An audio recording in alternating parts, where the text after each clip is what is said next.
parents and families would know that there's a referral made to the Family Resource Program. You'll see a couple of names at the bottom of that page, Megan Landis and Megan Barhorst. They are obviously ESC employees, and this is supplemental. It's a supplement to the work that Ashley Van Ness does as our attendance officer, and Scott Auxier. Yes. Okay. Make sure that I pronounce that correctly. So it's a really great opportunity for us. They are concentrating on just 3 school districts now: us, Piqua, and Covington. Our chronic absenteeism is highest. It's on the high side for the county. So again, the resources are being directed towards those 3 school districts, ours included, that are struggling the most with that issue right now. What did you say again? Piqua, Covington, and us. It's a pilot year for them too? Correct. Yep. And this is something that office staff, so school counselor, social worker, administrator, would make a referral to this team. It wouldn't just be from any school employee, but it would be from the office or student support services. And so far, since the beginning of the school year, this team has received 17 referrals. Now, those are not all just Milton-Union referrals, and that's why they want to make sure that the circle is small on who can actually submit those referrals. So we're already engaging with these services? We are already engaging with these services, yes. You mentioned resources. What kind of resources would they give to the family, or what would that look like? So, what are you giggling about? Sorry. Anyway, so Katie gives me a hard time, Sorry, obviously. it wasn't you. Behavioral support, behavioral coaching. So if there are students that are having difficulties doing school the way we want them to, and perhaps those behaviors are being exhibited at home too, this is a team that can help do that. Bridge the communication gap between school and home to make sure that what's being done at school is also reinforced at home. It's also a step before juvenile court, so there are often some resources that go along with ending up in the truancy cycle. So this is to try to get those resources to families prior to when it's super high stakes. This could also be students that need help with transportation. It could be a homeless issue for the family dealing with a homelessness issue. You might take a look at those bulleted items in the middle of the page. This could also be home visits. So there's, we are able to do a lot with our students and families while during the school day, but one thing that we haven't engaged in a lot of, or any at all, would be home visits. So these are folks that are able to visit homes if they think that would be beneficial to the student and family. Correct me if I'm wrong, don't a lot of larger schools have social workers that actually make home visits? Well, a lot of larger school districts have a number of social workers. There are folks that do work in terms of family community relations, so there are extra supports. I don't know that I have the expertise or knowledge of how many home visits, or whether there's a difference between rural or small school districts and suburban and urban school districts of the number of home visits that are made. The likelihood certainly is greater because those districts employ more social workers, which we could probably add a social worker to our staff and put that person to work immediately. And their caseload would be full. We could probably add a Samaritan behavioral health therapist, and that individual's caseload would be full. So I hope I answered your question. You did. Any other questions on Family Resource Coordinator? There's nothing really for the board to approve because there's no cost. I just think it's important for the board to be aware. Did they get a grant for something? They did. They did. I'm not sure exactly what grant program it is, but they did get a grant to fund all of this for the first year. They are trying to demonstrate that this is necessary and needed. So moving forward, perhaps if they couldn't maintain the grant or grant funding is no longer available, they would go to school districts and say, if you want to participate in this, then there would be a fee. It was through the Department of Job and Family Services is who was kind of coordinating it up at the state level. Just a tidbit. Okay. Okay. I also put, these are a little bit random, the examples from different boards of education throughout the state regarding public participation at board meetings. So the top page or two is our policy 0169.1. So that's our bylaw for public participation at board meetings. And just a reminder that we get this through Neola. But if you flip the page, page 3, you have an example from Parma City Schools. Because when I was there, I remember there was a form that folks that were in attendance at board meetings filled out to be able to participate in the public participation portion of the meeting. You'll notice in the first full paragraph it says, download and completely fill out the request to be heard form. And those forms are to be submitted to the board secretary prior to the start of the Board of Education meeting. So people that were interested in speaking during the public participation portion of the meeting would fill out these forms and they would submit them the same night at the meeting itself. And it's difficult to see, but on the back of, I think it's the 4th page, you kind of get the idea of what the request to be heard form looks like. The next set is from Centerville. And I'm just going to, later on you can take a look at all of these and reflect on them, but the next page or two is from Centerville. And if you look at letter C, a little bit more than halfway down from the middle of the page, attendees must register their intention to participate in the public participation portion of the meeting in writing prior to the board meeting. A sign-up sheet for public participation will be available 30 minutes prior to each meeting. So just giving you examples of how folks identify that they want to be heard.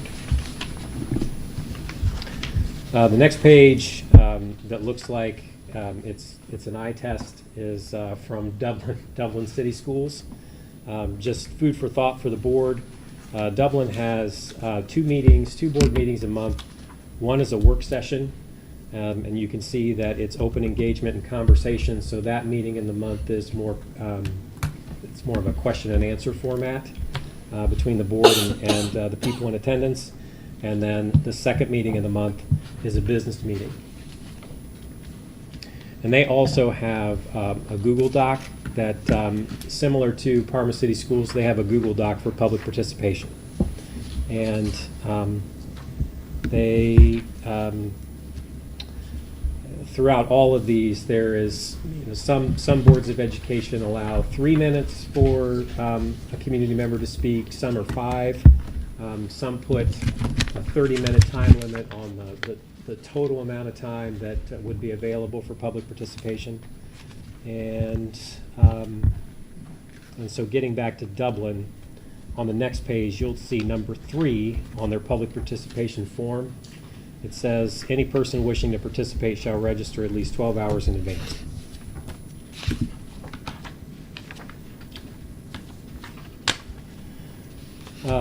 Heath Schools, it's a pretty short bylaw there, but in that large paragraph right in the middle, you'll notice that there are, for their Board of Education meetings, there are 2 opportunities for public participation at meetings. The first, towards the beginning of the meeting, comments are limited to agenda items only, and the second is towards the end of the meeting. Public participation is not restricted to agenda items during that time. And then the last that I just submit to the board, food for thought as you're thinking through if you want to do anything with that particular bylaw, especially since we haven't scheduled our meeting with Norm for the fall update of all of our policies. This is something that we can look at. The last is from Madison Local. And starting there with letter A, any person or group wishing to place an item on the agenda shall register their intent with the superintendent no later than 7 days prior to the meeting. And you'll see that there's a list of information, there's a list of information that should be included in that request. So I offer this is a pretty stringent public participation bylaw. I mean, 7 days in advance is pretty strict. But just kind of offering to the board the array of what this looks like for different school districts across the state, kind of randomly, larger school districts, smaller school districts, ones that Madison's a lot like us. If you have questions, if there's things that you'd like me to research, I'm happy to do that. Maybe in another meeting or two, we want to, or maybe the next meeting, or maybe even tonight, we talk about how you might like that public participation portion of the meeting to look. I kind of like Heath, where the first part is items on the agenda to discuss, and then at the end, or close to the end, giving maybe a shorter amount of time for response to discussions during the meeting, so we don't have interruption. If we have an interruption during the meeting, we can say, hold your question till the end during that part of the public participation. If that makes sense. Mm-hmm. I agree. Many times during the meeting, when people are sitting out there, you come up with a question and you want to ask it. So that would give them a really good way to reach out. I don't know how you guys feel, but I don't feel very strongly about having to fill out a form prior to the meeting. I know schedules are hectic for many people, and sometimes you're hoping you can get there and you're not sure, and if you can make it, that's great. So I don't mind people last minute deciding to speak, but if they would like to fill out a form and write their question down ahead of time, I'm fine with that. Yeah, 7 days is kind of crazy. I think anything before the meeting might be unnecessary, but I do feel like since we're going to start filming our meetings, this might be like a good point to just kind of revisit this, make sure people speak, the public that's watching knows who's speaking, and so we may have to have a microphone up there. I don't know. But it could be. Tom's nodding his head. Yes. It could be a good time to just revisit what we like and don't like. It doesn't come up very much, but having like a time, like some of them, it's like an hour, but it might just be good to have that in place. Yeah, I think still have a time limit. Because we don't have a time limit, right? I don't believe so. That's 3 minutes. No, A total time limit. Total. Oh, Like a for 30-minute. the entire public participation. Gotcha. That makes sense. And Heath has 30 minutes, probably, for the first half and the second half. Combined. Yeah. For 30 minutes each. No, not 30 minutes each. 3 minutes each person, and then the 30 minutes, I think, in the first half and 30 minutes for the second half. So basically 10 people. If they use the Unless full there's 3 minutes. But like tonight, we don't have any time limits. So maybe we can review it and everybody think about it and have like a discussion next meeting? I mean, I did read this ahead of time, but I know sometimes I wouldn't have read these things, so you may not have even thought about it yet. Okay, we'll maybe make that a discussion item for the October meeting.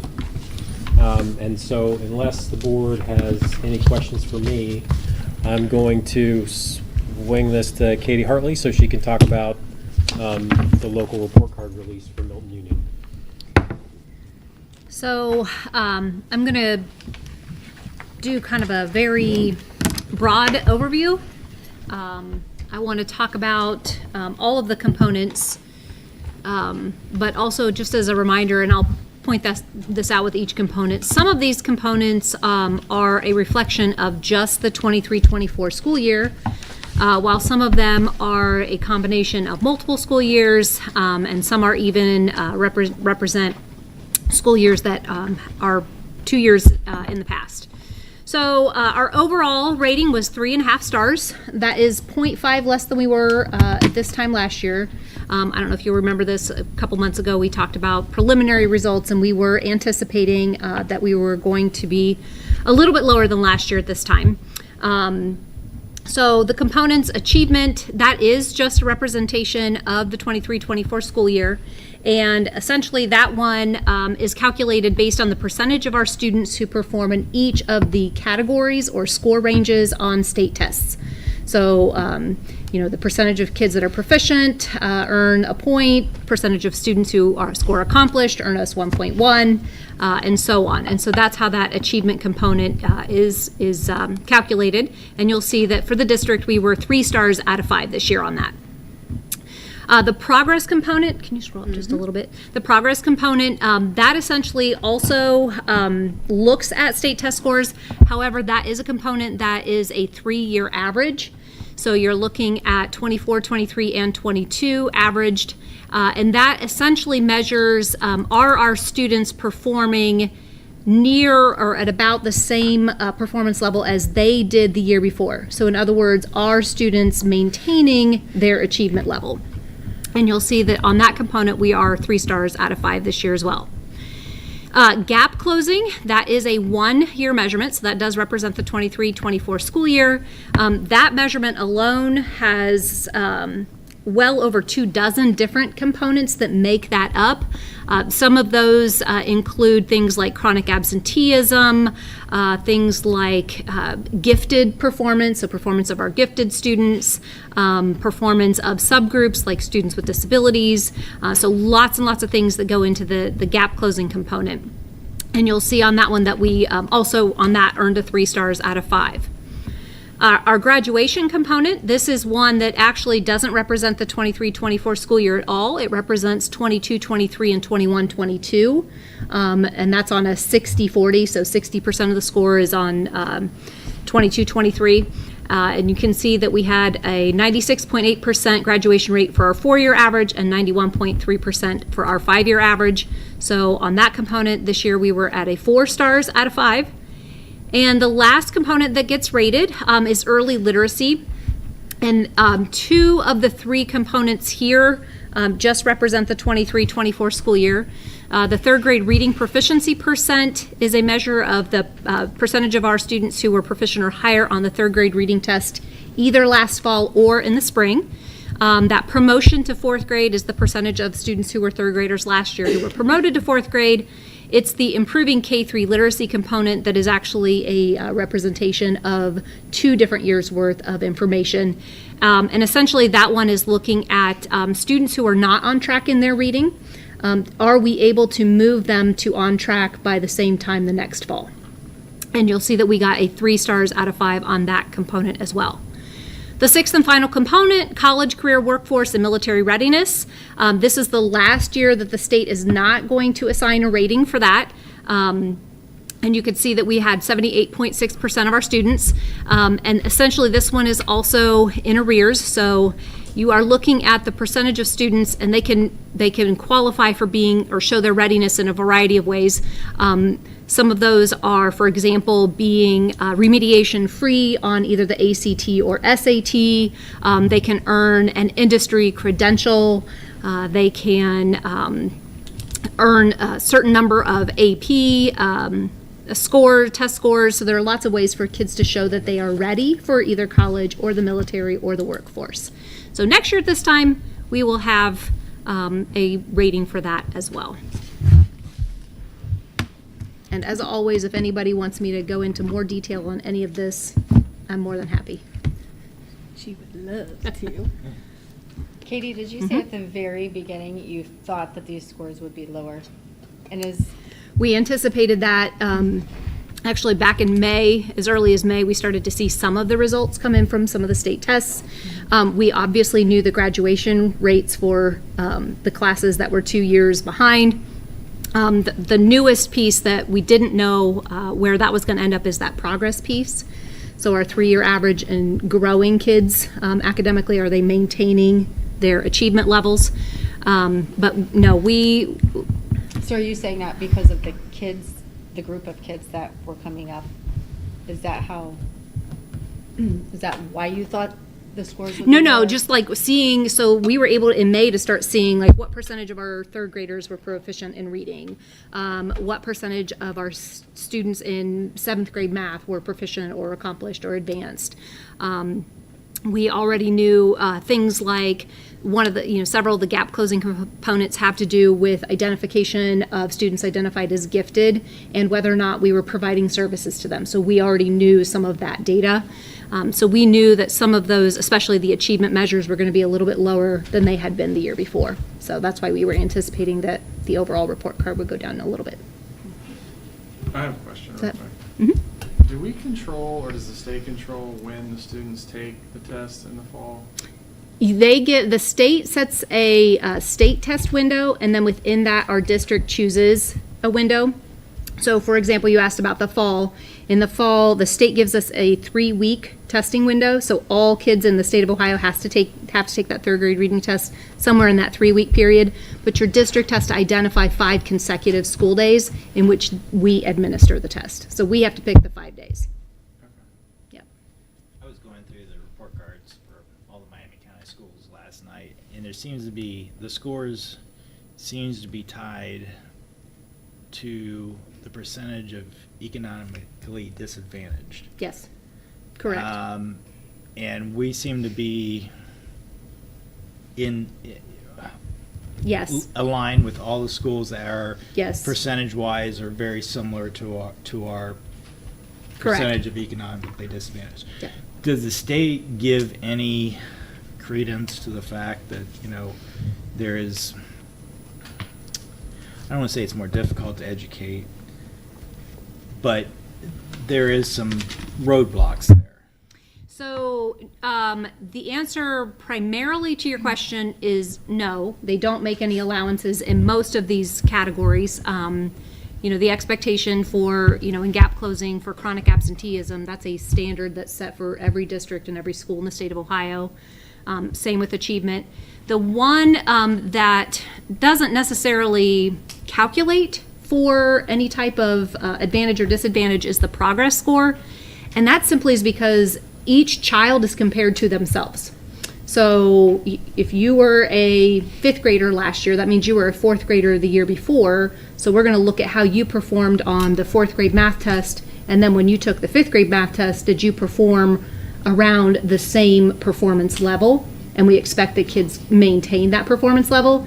And so since children act as their own control in that model, it does factor out some of those socioeconomic factors in that. So that's really the only component up there that I would feel comfortable saying it's not really calculated in, but it is not necessarily because every child serves as their own control. It's not as much of a factor there. That's a good question.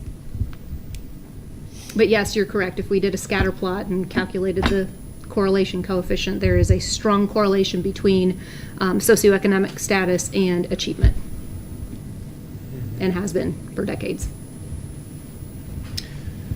So what are we going to do differently this year? Well, that's a great question. We are working, our admin team, actually quite a bit over the summer, and recently are working to finalize the district's improvement plan for the year. So probably shouldn't speak too broadly yet because that team hasn't finalized it, but I do feel comfortable saying that there are 3 major goals, one around literacy, one around behavior, attendance, supports in those areas, and then a goal in math. And then under each goal, there'll be strategies and steps, and I think right now, currently, it's a 13-page plan. The absenteeism, has that been increasing like since COVID? Like, is that a byproduct? I know we mentioned it last year. I remember it coming up. Yeah, so at the state level, yes, and for us, definitely, huge spike in the percentage of students who are chronically absent, both at Milton and in the state during COVID. The state has made some minimal declines in that percentage. So at the state level, the percentage of students who are chronically absent is going down by small amounts. Unfortunately, over the last 2 years, we've actually seen our chronic absenteeism percent increase by small amounts each year. So we are trending in the opposite direction of the state and in the opposite direction of where we would like to Do be. you know, is it all across the board, all grade levels, or are we seeing it more in like, Oh, is it increasing in the elementary? Is it? We would probably have to drill down. yeah, on I'd that have to too. drill down. I don't remember any of that jumping out at me though when I was going through, but I'm not sure. Percentage of our kids that have missed 10% of days that the school is in session, Yeah. So about 18 about 18 days. school days. And, I don't know, we're probably putting things together that don't belong together, but when, coming out of the pandemic, we were communicating to parents and families that, hey, if your kid's sick, don't send them to school. I mean, we have a lot of folks that would, if it got the sniffles, a little cough, would send their kids to school, and, we spend a lot of time talking about, don't send them to school. And the further we get away from 2020, 2021, it's now we're back to, all right, so you come to school and you're just not, feeling like school's your thing that day for the days that you really don't feel well and need to stay home. Because I think a lot of our folks will not take their children to the doctor, for the flu or a cold. They're waiting for kids to get better, and all those days count. I mean, it just comes down to, in the state, the way they look at these, Yeah. they look at attendance, it's either here or not here. That's it. So, parents and families might have a really good reason, but for us, in our reporting, the kid's either here or not. And it's tied to school funding too, isn't it? Yeah, I mean, we need to account for all of our students. So just for example, I mean, if we have a student on home instruction due to a medical condition, then we need to make sure that we've got the proper paperwork just in case we would be audited by the state. We have to be able to account for our students. Well, I mean, I think it's good timing to have Yes. this service available, and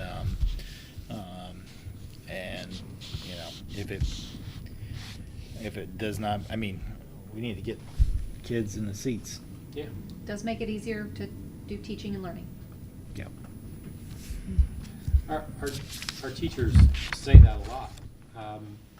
So long as our students attend, we can help them. So they're going to make it. If they show up and they try, we're going to work with them.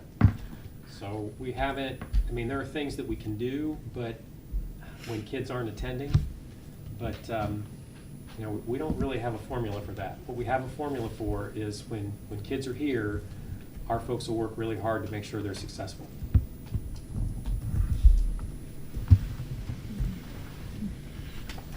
There was a few years ago, I think there was a bill working its way through the Ohio General Assembly about the local report card, and that, maybe there was a different model that would help community members and families consider whether or not their school district and school buildings were doing good work.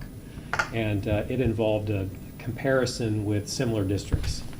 And I don't think that particular piece of legislation ever grew legs and was considered, for any kind of a vote. But, it would be nice to, you did Miami County, but it would be also nice to compare across the state. The state has a calculation, has a way through their metrics of figuring out who our similar districts are. It's interesting. It would be interesting to see how those school districts have performed on the report card this year. And by similar, it's similar valuation, size of staff, student enrollment, Economic. yeah, percentage. socioeconomic factors, free reduced lunch.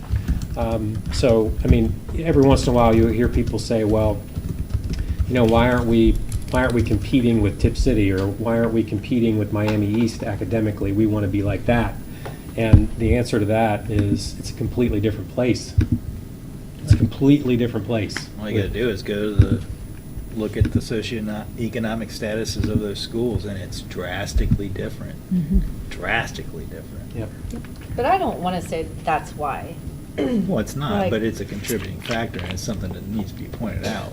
But there's always something that we could do to do different. Katie, have we thought about in the elementary grades? So we have 3 different learners, the visual, auditory learners, kinesthetic learners. Like having our elementary teachers,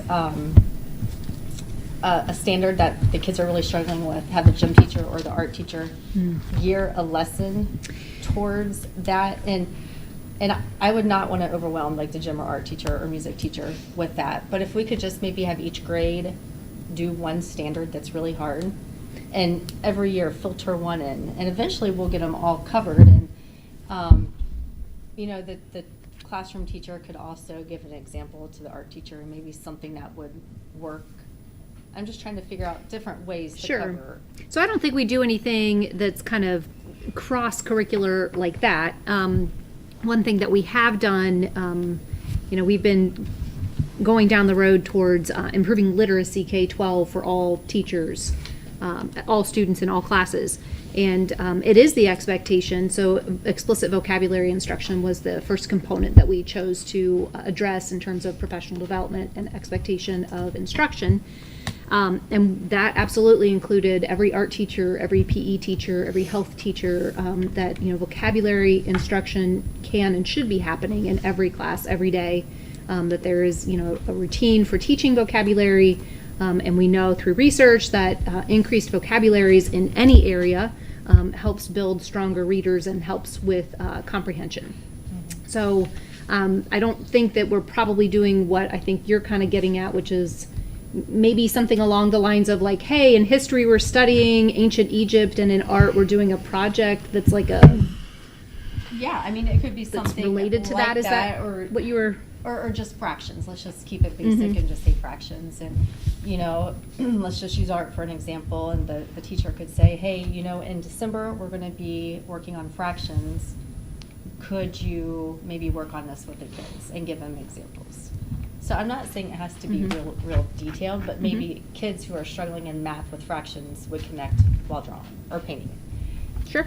Yeah, making those connections and across I don't think subjects. it has to be something hard. We don't want that. Just something kind of simple, maybe just a good stepping stone to try. Yep, definitely worth considering.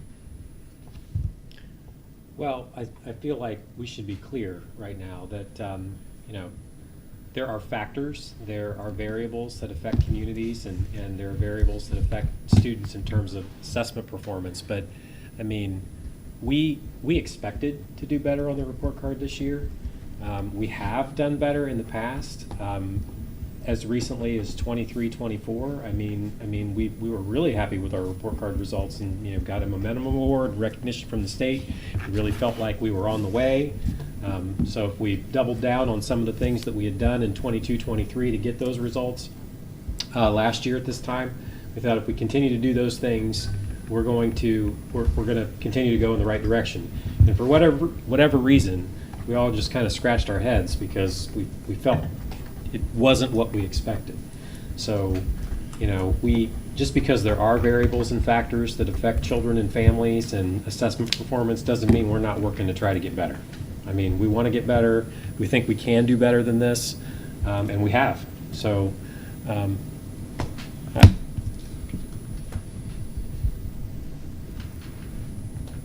questions for? I have one more question. So on the actual test, when it's taken in the fall, does that set the benchmark for the student? Mm-mm. So what are they comparing this to get if that child... Are you talking about the He's probably progress talking about component? two different things. He's probably, he might be talking about early literacy too, with the diagnostic result. Oh, could be.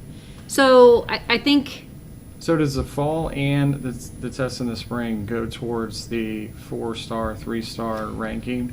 yes, so if you're talking about third grade reading proficiency, that 68.2%, yes, there could be a student who takes the third grade reading test in October and scores proficient, and then they turn around and take not the same test, but the third grade ELA test in the spring and are basic, so below proficient. They still count in our data as proficient. So if they hit proficient or higher one of the 2 times, doesn't matter which one, they do count in that percentage. Was that the question you were asking? But the progress would probably be negative for that. So child. progress, third grade is not included in progress. So progress would be from a state test 1 year to the state test the Okay. next year. So like a 4th grader taking a 4th grade math test, and then the next year taking a 5th grade math test. And there's all kinds of statistics behind it, but essentially, do you perform at the same level compared to the 130,000 kids in the state of Ohio? Did you maintain your place in So line? in the fall, let's just use the 3rd grade for an example. Okay. They are going to test them on what they already know as a 3rd grader level, or are they testing what they should know based off 2nd grade? No, they're testing them on what they would expect a 3rd grader to be able to do at the end of 3rd grade. So they're testing them on 3rd grade standards and content, reading and writing early in 3rd grade before they've had the vast majority of their 3rd grade Like instruction. sometimes they've been in school like 4 days. Well, it's in October, but I thought some of them were already having tests. are you so there is a diagnostic assessment. We do a universal screener at the beginning of the year. Okay. That's not a state test. Okay. I Well, know. We report So- that. We report Yeah, that. that's part of the improving K-3 literacy piece. So every child in the elementary takes a reading test at the beginning of the year. We use Acadience as our vendor, so all of our kids take an Acadience reading screener in the fall, and then they take an Acadience screener the fall of the next year. And what they're looking at there is, so for example, last year, 1st graders took a fall Acadience screener, and there were, I don't remember what percent, but let's pretend there were 35% of our students out of that 1st grade group that were off track. They were not on track in their reading. When those kids then went to 2nd grade, those kids who were off track, what percentage of those kids were we able to move to on track? Okay. Does that make sense? Yeah. Kinda. I'm just trying to figure if there's a Yeah. if there's a 3-week window, if you should move towards the back end of the 3-week window to allow for more time to get the kids. So we, Annie more chose knowledge the in. last week of the 3-week window Okay. this year and we typically test our students across the district in the later part of that state window. Okay. Yep. To give more time.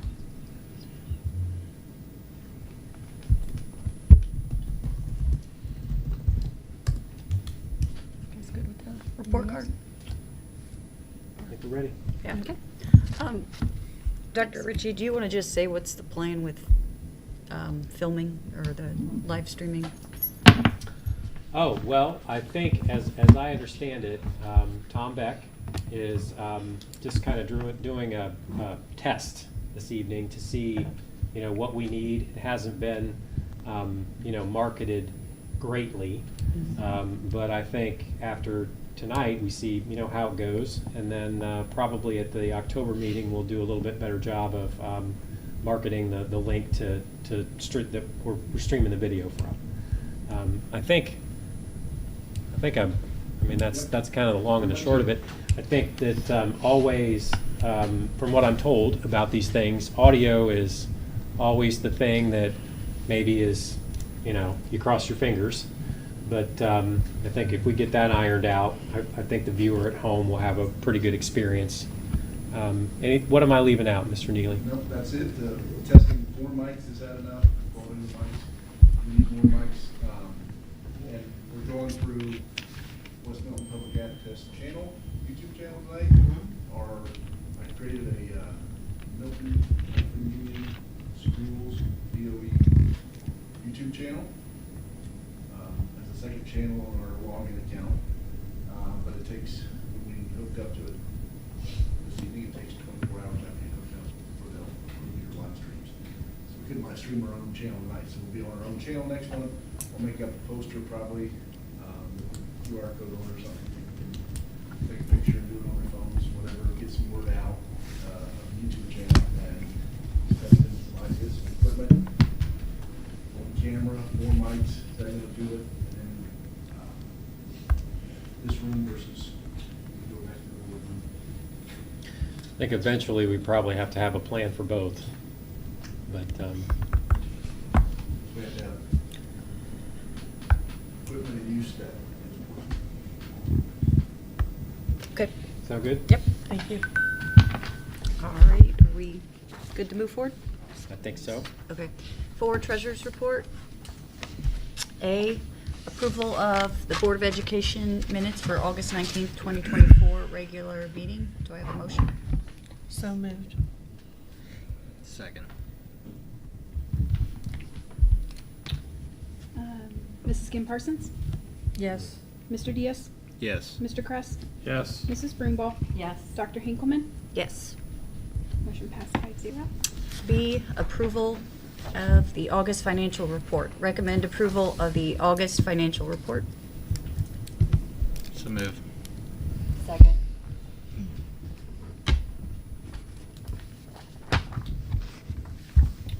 Okay.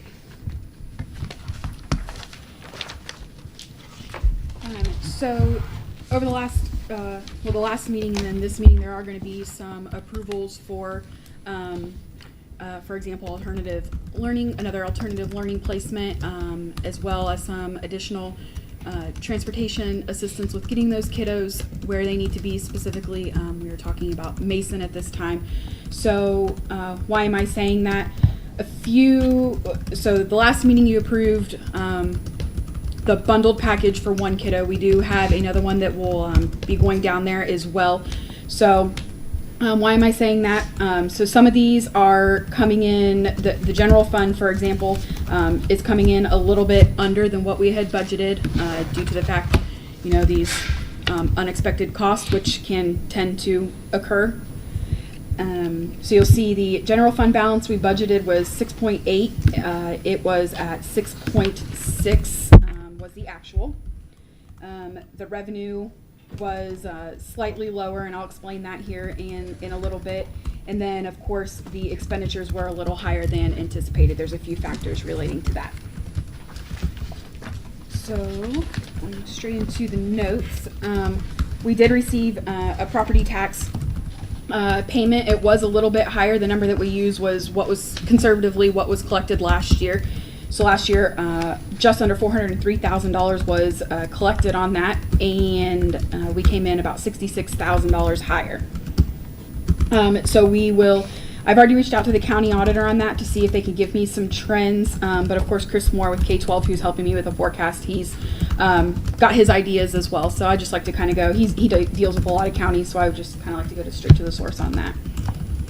Quick question, why would we get additional revenue from property taxes? So my preliminary thought, I want to hear it from the county. There might be some properties coming on the tax roll. I was From trying. the. Mm-hmm. Okay. I don't know that for sure, but that was my preliminary guess. And the reason I say that is I just want to clarify that because, there's a lot of misnomers out there about, with the reevaluations of property taxes, that we are receiving additional revenue on existing structures, existing homes. That is completely false, correct? At this point, yes. And even if there was a little bit coming on, without hearing it straight from the county auditor's office, I'm not comfortable making that assumption. But what I'm getting at is existing homes that have already been levied, we are not getting any additional funds beyond what was. No, not at this point. Mm-mm. No, not until the reappraisal comes around. I forget what year that occurs in. So.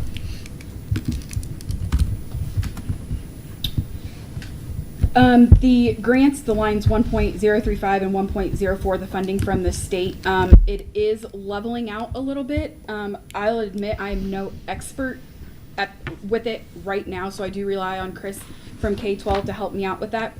But I do like to see that it is leveling out, which could be an indication of it being on target, but we'll review it more in depth for the November forecast. Actual revenues as of August 31st were just 0.25% higher than budgeted.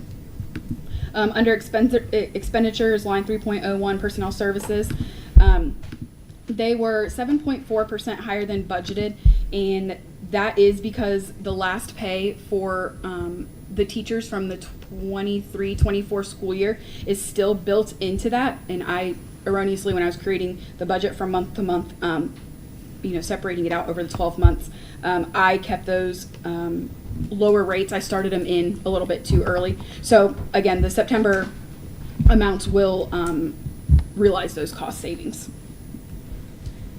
Again, purchase services are going to increase due to several factors. For example, the alternative placements and the transportation needed to get them down there.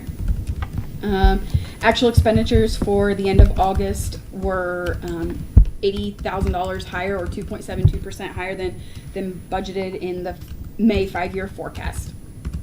I do anticipate that will go up a little bit more just due to the needs that are being needed at this point. The district's ending cash balance was $6.6 million, or just slightly over 1.05% lower than the forecast. Sorry, just some words there. The cash summary report is pretty self-explanatory unless anybody had any questions. Again, those negatives that you're seeing on page 4 of the report, those PCRs are in place for the state to reimburse us for those grants. The investment summary, we did have just one of our CDs renew. I have been kind of taking a look at another investment group. I wanted to get my feet underneath me the first year, just to kind of see what we can come up with. I know, Justin, that gets you excited. So as soon as I get some information from them, just to kind of take a look and see what he can do. Honestly, I want to wait to see what happens until November to take too much action on that. But it is in the back of my mind to kind of see what we can do here, maybe with some long-term higher percentages. So that is it for that. The cafeteria, it did see a little bit of a dip, which is consistent from year to year, just to with the expenditures being a little bit higher than the revenues, just to get things up and running. So we did see a little bit of a loss there in August. And then, of course, the disbursement summary for all the checks that were cut out of the district in August. You can see there.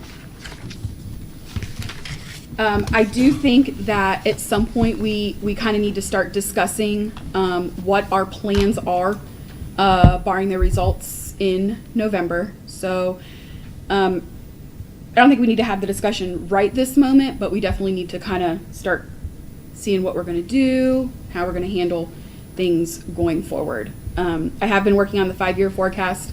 So I think that's part of our discussion that we need to have, but definitely need to start those conversations. Can you present the forecast to us maybe next meeting with where, if we pass, where we'll be, or if we don't pass in November, where we'll be, and what the deficit will be, and what we'll need to make up with cuts?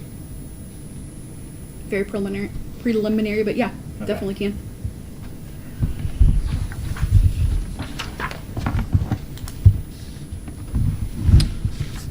I think that would be good to discuss next meeting, so.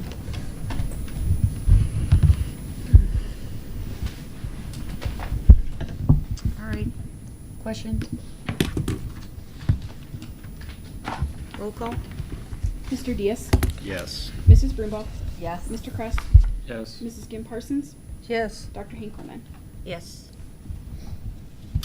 C, then and now certificate pursuant to section 5705.41 of the Ohio Revised Code. Treasurer McGill recommends approval of a then and now certificate in the amount of $5,110.20 to Adobe. It is hereby certified that both at the time of making of this order and at date of execution of this certificate, the amount required to pay this order has been appropriated for the purpose of this order and is in the treasury or in the process of collection to the credit of the fund, free from any previous encumbrance.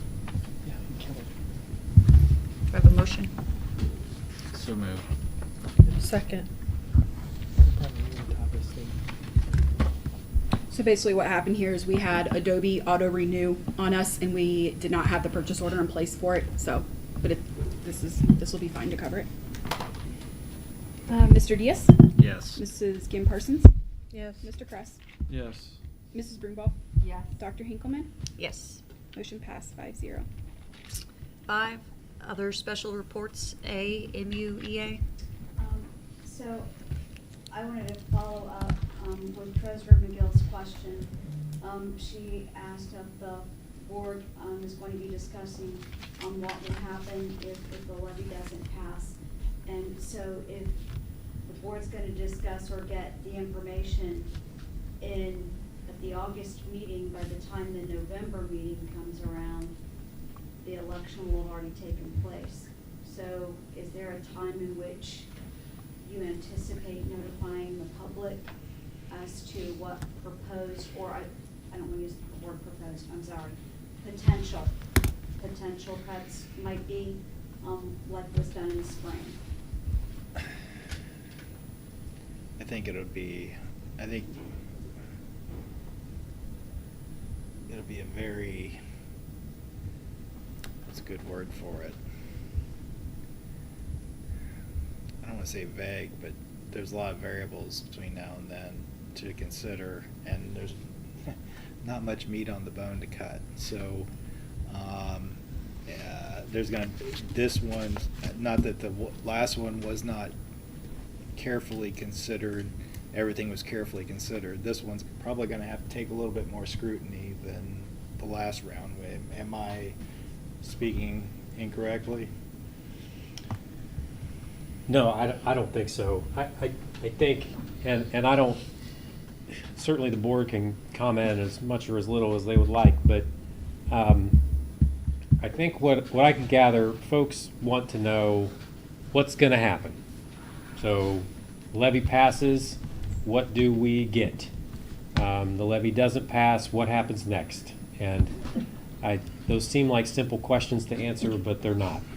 So I do think that if we're fortunate to have a positive outcome in November, they're probably, I mean, would be a nice discussion to have. I think like how we scale up and what comes back, I think we have to be really careful about that.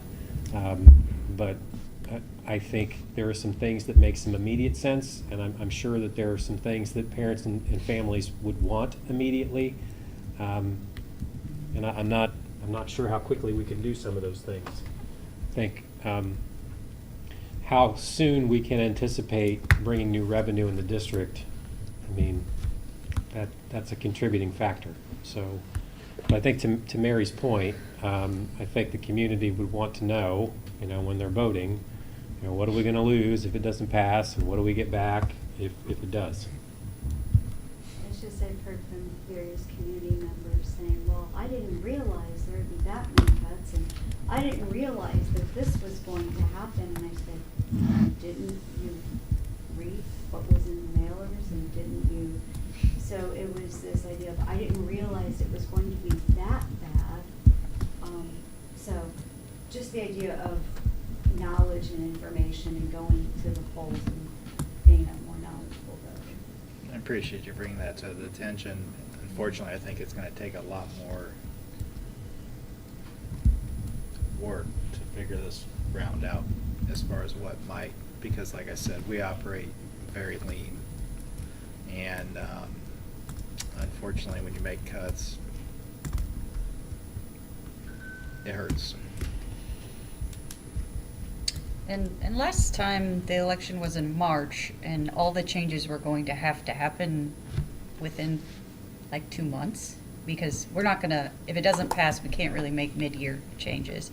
So we're gonna have 7 months to really trim. I think we had a better handle on what we can cut last time, and now there's so little to cut. It's a little harder to have a handle on it. But I think hopefully we'll do our best to discuss.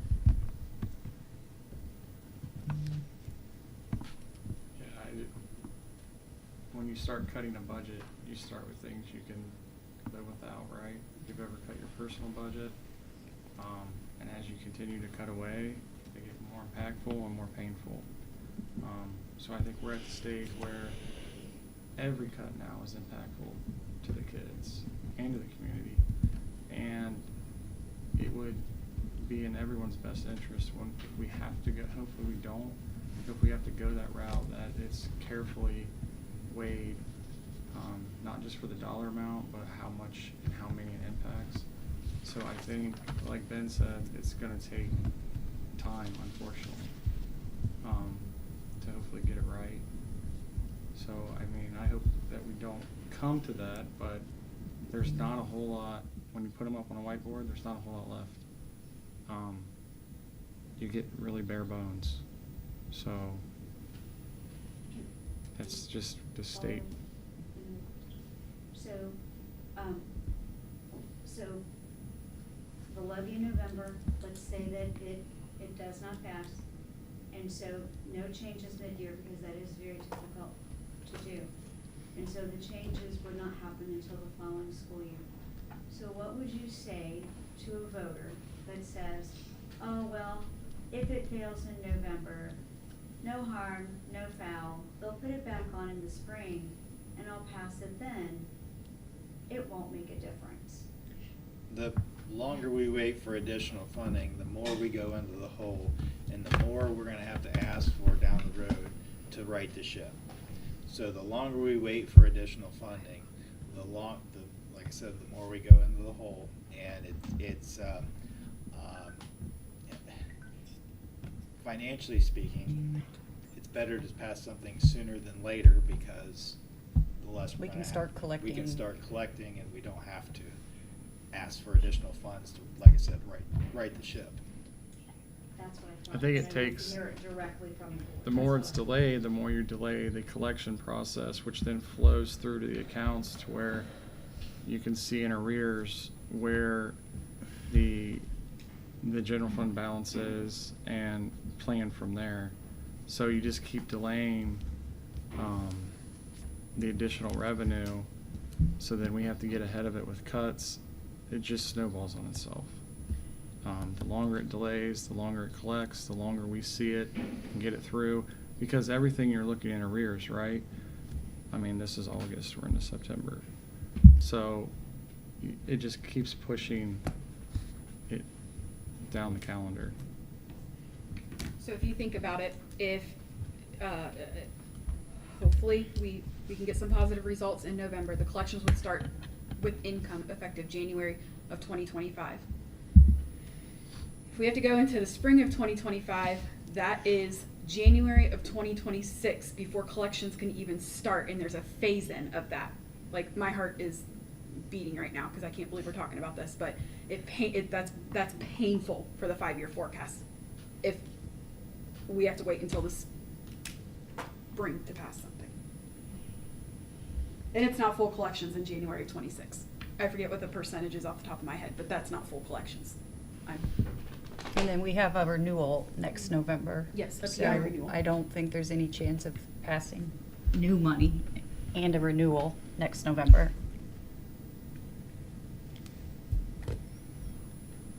Thank you. I just think that the public needs to know all that. Yeah, we want to pass it in November to get it, the phase-in collections going, calendar year 2025. So then in 2026, right, Gary? They Yes. would be in full, you would pick up the full amount of that additional income tax. So we wouldn't see the full impact of it, because we already have an income tax in place. The likelihood of it collecting a little bit faster is a little bit higher. But it does, it takes a little bit for an income tax to start phasing itself in.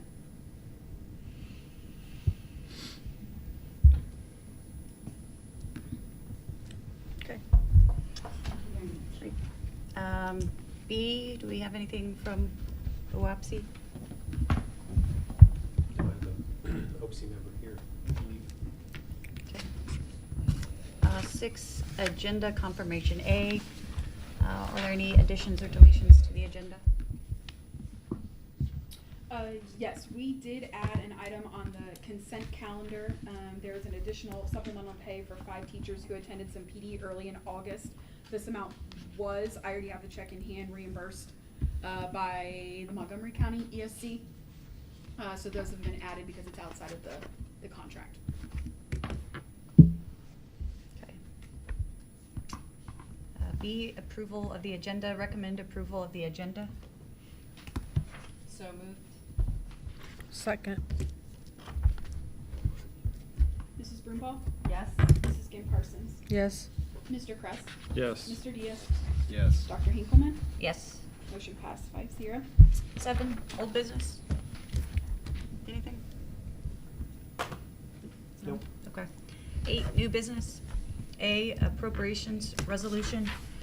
Recommend approval of a permanent appropriations resolution. Be it resolved by the Board of Education of the Milton-Union Exempted Village School District, Miami County, Ohio, that to provide for current expenses and other expenditures of said Board of Education during fiscal year ending June 30th, 2025, the following sums be and the same are hereby set aside and appropriated for several purposes for which expenditures are made and during said fiscal year. So moved.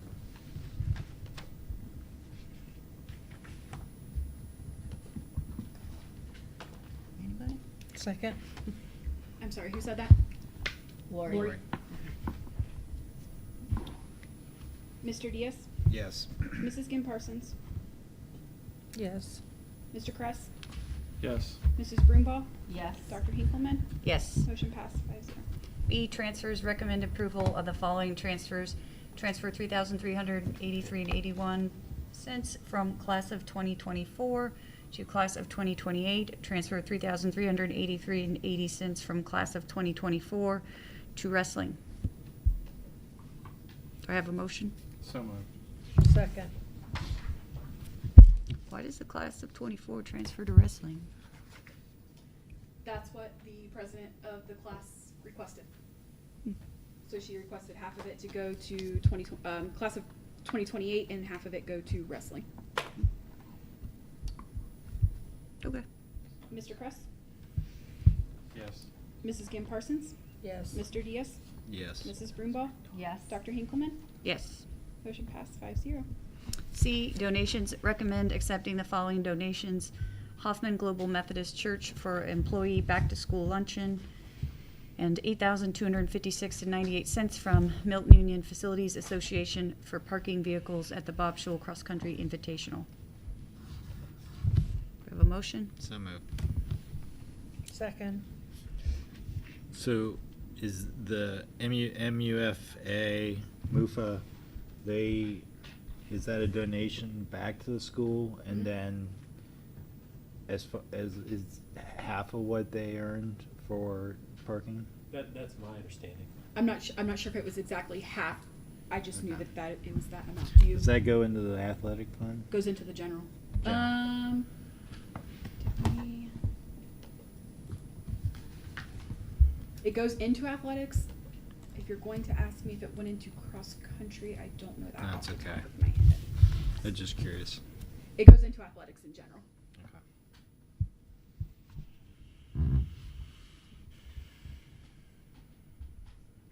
Roll call? Mr. Diaz? Yes. Mrs. Ginn Parsons? Yes. Mrs. Broombaugh? Yes. Mr. Kress? Yes. Dr. Hinkleman? Yes. Motion passed 5-0.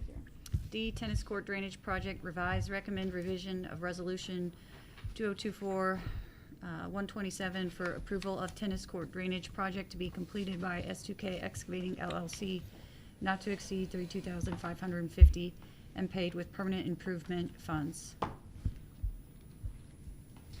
So moved. Second. I'm trying to remember what the first It was 20. 21. Mhm. 21. So we've gone up considerably. Yeah, they had 3 extra days of work. They told me they could go about 500 feet a day, and on the first day they only got 65 feet because they ran into limestone. Gotcha. So it took 3 days longer. Is the project complete? I'm It is assuming. complete. And we haven't had any rain to figure out if this worked. So okay. Fair enough. the depth that the the drain tile was being set was at the same exact depth as the limestone. Of course it was. So, and it was only in one area, which was the lowest area, which is there behind the shed, that corner right there, because everything drains from back to front, and that was the lowest spot. So once they got through that, the drainage tile went higher, and they were above the limestone. So just so happened to be the depth that they measured to put it at was also the depth of limestone. Hopefully it fixed it. Yeah. Mrs. Brumbault? Yes. Mr. Diaz? Yes. Mr. Kress? Yes. Mrs. Gim Parsons? Yes. Dr. Hinkleman? Yes. Motion passed 5-0. E, alternative placement contract, recommend accepting the contract with Warren County ESC for placement of 2 students in the Wellness Center program. So moved. Second. Quick question. Once the kids are placed there, is it always the full year? Do they ever recommend they come back? Well, I mean, that you always would hope so. That program, and Alyssa's here, so she could speak to this as well. But that program is probably as close to day treatment as you can get. So, I mean, the goal would always be that a student's least restrictive environment ends up being the general education classroom. But, I mean, this program, again, it's the closest thing to day treatment there is. So, I mean, we're dealing with some, high-level student needs. For those that don't understand, can you explain why we're placing kids in Warren County ESC in Mason? I don't know that you might have to take this one, Alyssa. I mean, So basically, their needs are so significant that they do need that day treatment, as well as the resources in the area are just maxed out. There are no spaces available in the surrounding areas. When we're able to place them in those facilities, we have several on waiting lists, so that if something opens up, we are able to move them into a closer place if that's appropriate for their needs. But right now, there's just a lack of resources for these high-level needs. So basically, it's finding a place for this person for the full day care because we are not equipped at our school to educate these kids. Thank you. I have a question. Is there any grants or state funding that we can try to apply for to help alleviate the cost to a small district? well, yeah, I mean, there's catastrophic costs that we would be eligible for, but, I mean, maybe a third of that we could reclaim. It would not be 100%. But there is a That could help, mechanism for though. us to reclaim something. Okay. Grants for student placements, I'm not really aware of anything like that. Doesn't mean that those don't exist. I've never seen it. Because it'll be this piece and then the transportation piece too, correct? Yes. Yeah, we are, that's part of the district's obligation is to provide transportation, yes.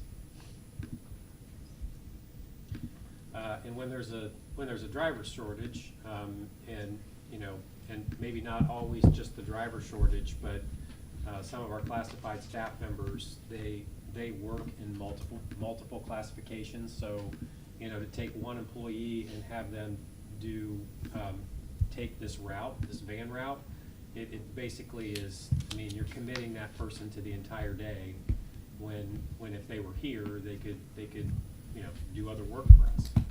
So sometimes we have to go outside of our bargaining unit for support or transportation. But yes, that's part of the district obligation, yes. Plus, it would take that vehicle or van out of use for extracurriculars and other students to transport locally. Well, Correct. It definitely. So it's a double-edged sword. Yes, it would definitely take a van out of use that could be used to transport students to other locations throughout the school day and after school, yes. So a potential expense would be having to purchase another van.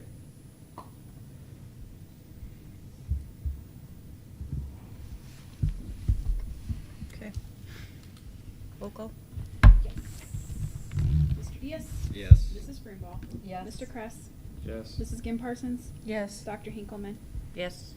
Motion passed 5-0. F, Elevate K through 12. Recommend approval of the Elevate K through 12 proposal to provide synchronous instruction to students currently enrolled in Spanish 2. So move. Second. Is this instruction gonna happen in the classroom, or is it? Yes. Okay, so I mean, we still have to have some sort of supervisor in there. Yes, it'll be the teacher, The the American Sign Language teacher will be in the room.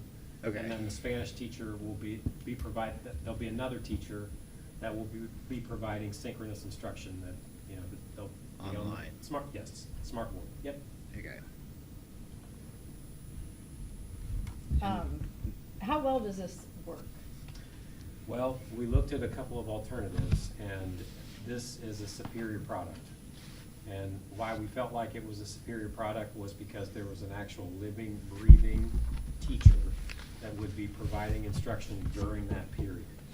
So we have 2 periods of Spanish 2, where we're setting this model up for, and yeah, I mean, it's an actual instructor that will be working with our kids.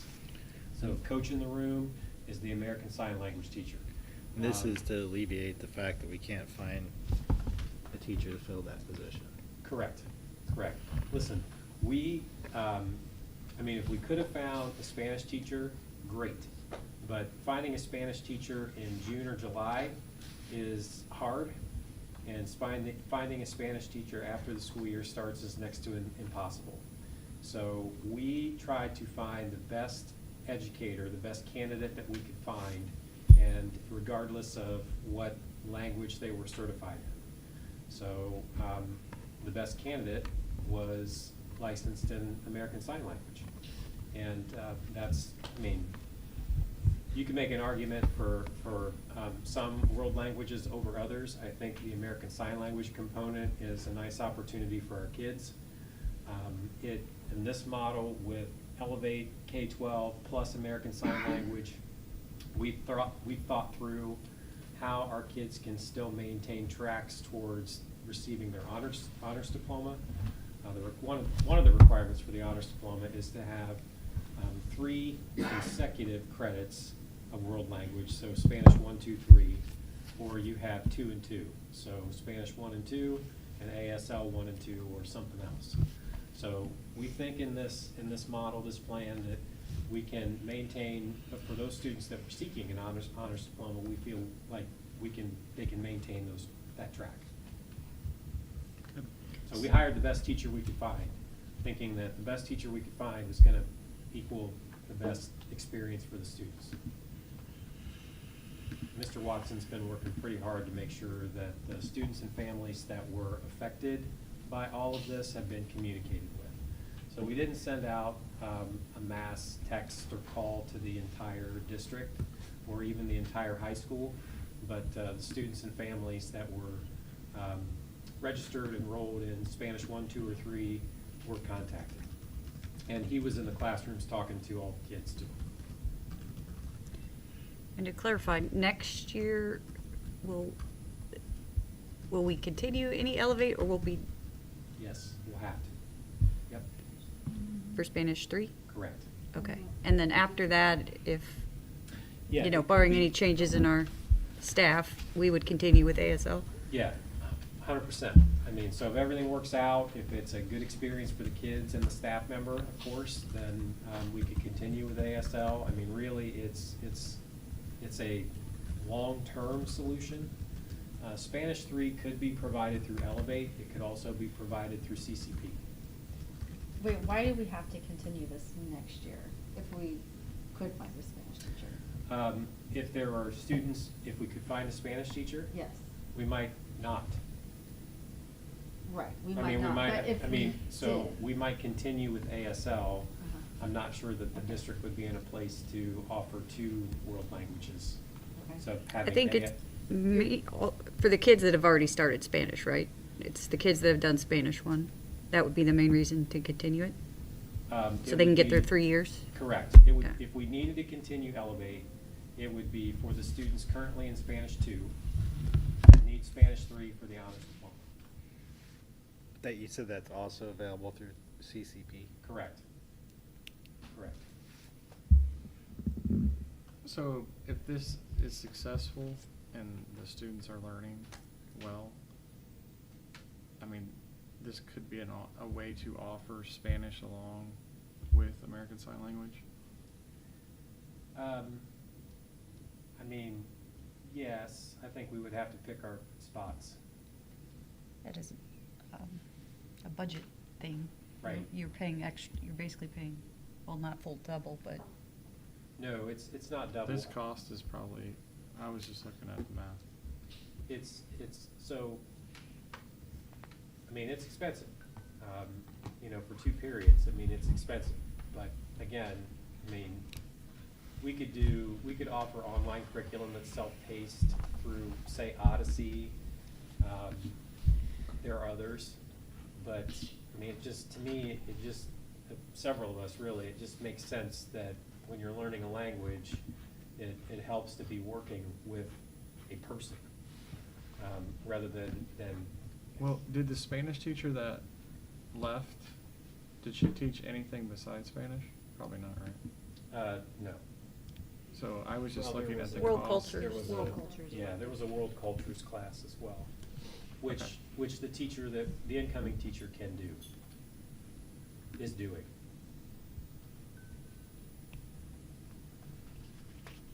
I was just looking at the cost of the Elevate program versus the cost of having, hire another foreign language Sure. teacher, and it looks like this program cost is cheaper than hiring a physical Spanish teacher. It would get, depending on how many periods. That's why I you- said if it works well, maybe Sure. it'd be I something mean, we look at downrange as an option to have more than one option for a foreign language or. And if we're offering this and the format online is in-person instruction, do we need to have a certified teacher in the classroom? It just works out that way. It wouldn't have to be a certified teacher in the classroom. Like this year, it's just gonna work out that way. It could be a classified staff member. but the operations budget would have to support that. Because I think right now the plan would be we're eventually not offering Spanish. Yes. I mean, again, unless, This would be, if we added Elevate in all the time, we'd be increasing our operations spend. but to your point, Justin, I mean, a Correct. period here or there, sure. I mean, it would be more cost effective. Right. And a way to provide kids access to potentially 2 world languages rather than 1. I don't know how long it's been or if the district's ever offered 2 languages. Do you know? Do you remember? French, when I Yeah. first started. Yeah. We had French and Spanish.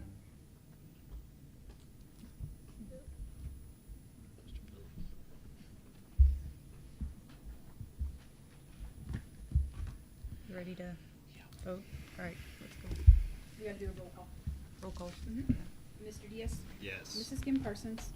Yes. Mrs. Broombaugh? Yes. Mr. Kress? Yes. Dr. Hinkleman? Yes. G, additional transportation services, recommend approval of the contract with Senior Assistance, Inc. for transportation of an alternatively placed student during the 2024-25 school year. Do we have a motion? So moved.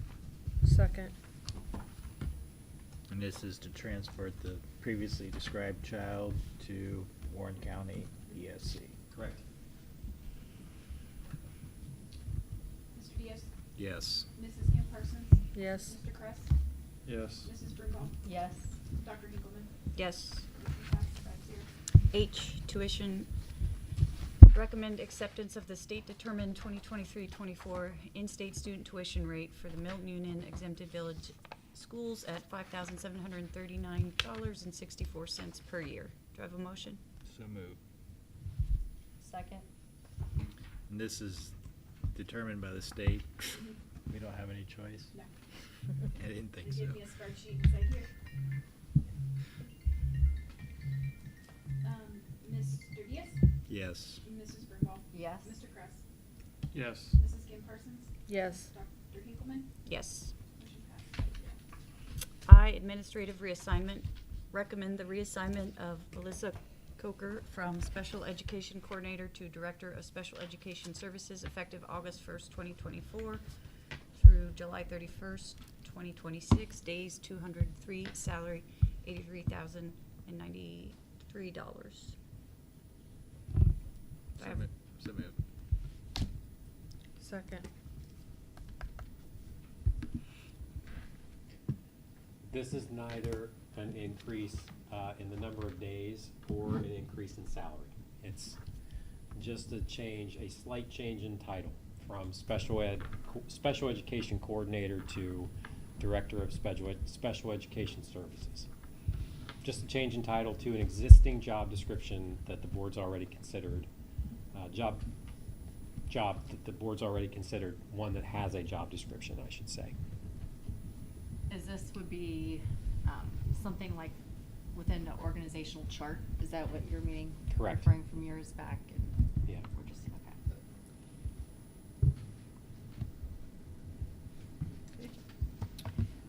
Mr. Diaz? Yes. Mrs. Kim Parsons? Yes. Mr. Kress? Yes. Mrs. Brunball? Yes. Dr. Hinkleman? Yes. Motion passed 5-0.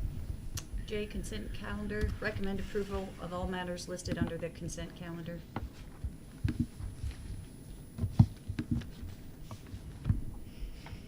I have a motion? So moved. Second. Mike Crescent. Mrs. Brunball? Yes. Mr. Kress? Yes. Mrs. Kim Parsons? Yes. Mr. Diaz? Yes. Dr. Hinkleman? Yes. Motion passed 5-0. 9, other authorizations and resolutions, etc. A, National FFA Convention, recommend approval for the Milton-Union FFA to attend the National FFA Convention in Indianapolis, Indiana, October 23rd, 2024 through October 26th, 2024. So moved. Second. Mrs. Brunball? Yes. Mr. Diaz? Yes. Mrs. Kim Parsons? Yes.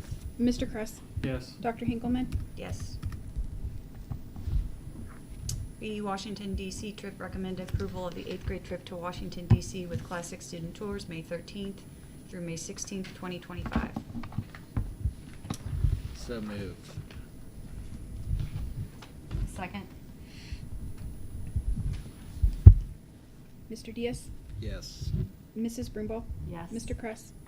Yes. Mrs. Kim Parsons? Yes. Dr. Hinkleman? Yes. Motion passes 5-0. C, Program of Studies, recommend approval of the Milton-Union High School Program of Studies for use during the 2024-25 school year revised.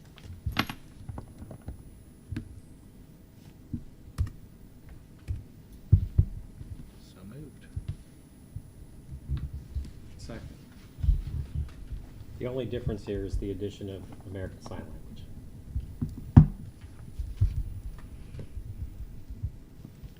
Mr. Diaz? Yes. Mr. Kress? Yes. Mrs. Kim Parsons? Yes. Mrs. Brunball? Yes. Dr. Hinkleman? Yes. 5-0. D, Resource Coordination Services, recommend approval of the agreement between Milton-Union Exempted Village School District and the Miami County Educational Service Center to provide resource coordination services for the 2024-25 school year. Do I have a motion?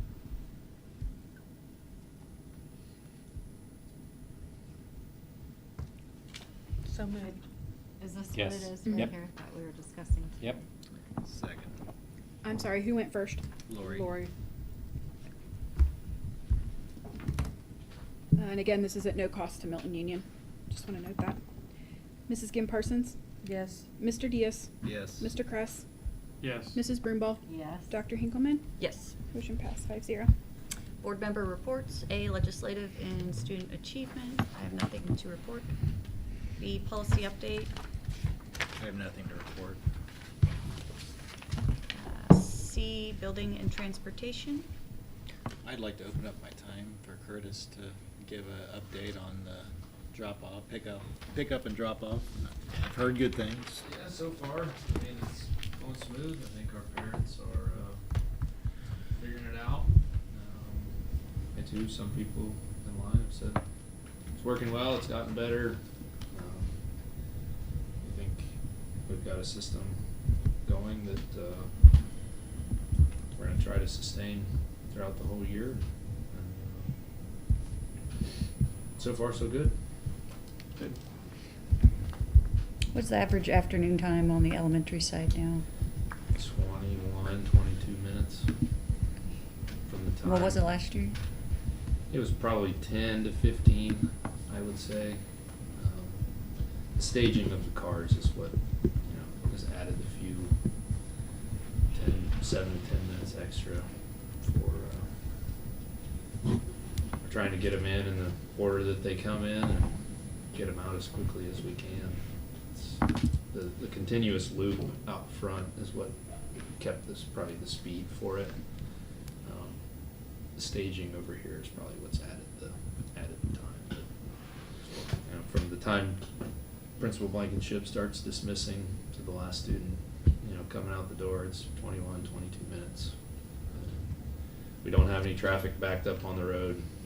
If we do, it's 1, 2, maybe 3 cars. I would say 5 at most, and they're in the turn lane, so they're not obstructing traffic. Once it gets going, it moves pretty quick. Well, we gave you a tough challenge and you've done a great job. I appreciate it. Agreed. All right. Chris, I have a quick question about pop machines Yep. in the teacher's lounge. Okay. Do you have any So update on that? the timing was impeccable. I say that sarcastically. It was not a part of the budget cuts. Our contract with Coke expired 2 years ago, and they're just now getting around to pulling the machines. My guess is it was no longer cost effective for them to send someone here to fill the machines at the rate that it was being bought. I'm not 100% certain on that, but because they were still sending someone to fill the machines. I don't know at what period that was. If it was monthly, weekly, bi-monthly, I'm not 100% sure, but they just now got around to, and it was without any notification.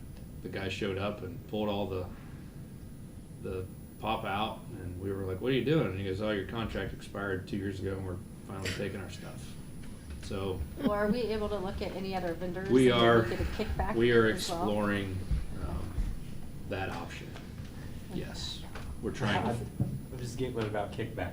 Yeah. So I kickback. We are trying to, and that's one of the things we're Yeah, there's lots looking of at money. is trying to find someone who will partner with us so that when they sell stuff, we may get a portion of that, or if it's there's a couple ways you can go about it. You can ask for a percentage of their profit, or you can charge them basically a rental fee to set their equipment there. Some of the ones we've looked at have the equipment is no cost to us. They own the equipment. We're not responsible for filling it, servicing it, or purchasing it. All it is provides a service to our people in the building and some maybe to our students. We've explored that a little bit. Is putting something in for kids who may want a snack after school or before an extracurricular event. Have the option to do that, but we have to meet certain guidelines. We can't fill it with junk food and pop. It's part of our wellness. So what is our timeline?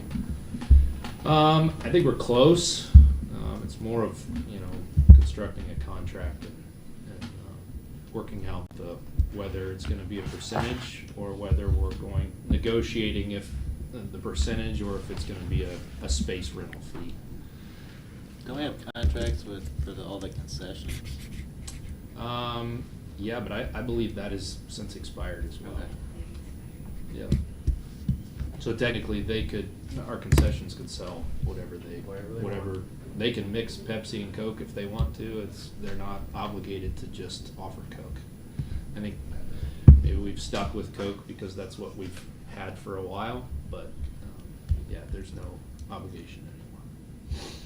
So we're close. We're trying to figure out how do you want to do this? How do you want to, I think that they're going the route of the percentage just because I think it's friendlier to both parties. I think you keep a vendor in longer if it's a percentage, because if you're charging a certain rental fee and they're not making that amount off of, what's being sold in your facilities, they're losing money essentially, and they'll probably end up pulling their stuff because not profitable. So if you go on the percentage basis, they're making a profit, you're making a profit, but it may change month to month or however you want to look at it. So, yep, it's in the works. Okay, do we have anything from NBCTC? Okay. Milton-Union Education Foundation? The classroom grants have went out, and anyway, for the October meeting, we'll be reviewing all the applications and divvying out the classroom grant money to the teachers that applied. Okay. Audit and Finance Committee? You guys? Okay. G, Facility Complex? Don't have anything. 11, information and discussion items. Do we have any information or updates? I think we've kind of hit things. as Kind of we've hit it gone. all already. Okay. I 12. will add the stair treads have been ordered. We're just waiting for them to come in. Okay. That will be over Christmas break. Yeah, it'll probably be closer to winter time when they said 6 to 12 weeks. So. Board announcements. Next regular board meeting will be Monday, October 21st at 6 p.m. in the Media Center. There is a WMUT meeting Thursday, October 10th, 2024 at 6 p.m. This one is at the West Milton Village offices. 13, executive session.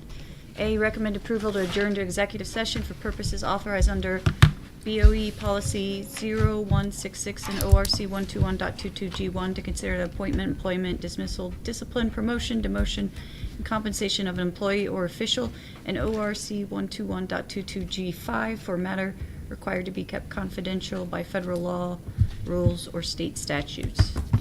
Invitees will be Katie, Carrie, Curtis, me. do we have a motion? So moved. Second. Whoa, whoa, whoa, what just happened? Jess was a first. Give the other one to Justin. Give it to Justin. Mrs. Broombach? Yes. Mr. Kress? Yes. Mr. Diaz?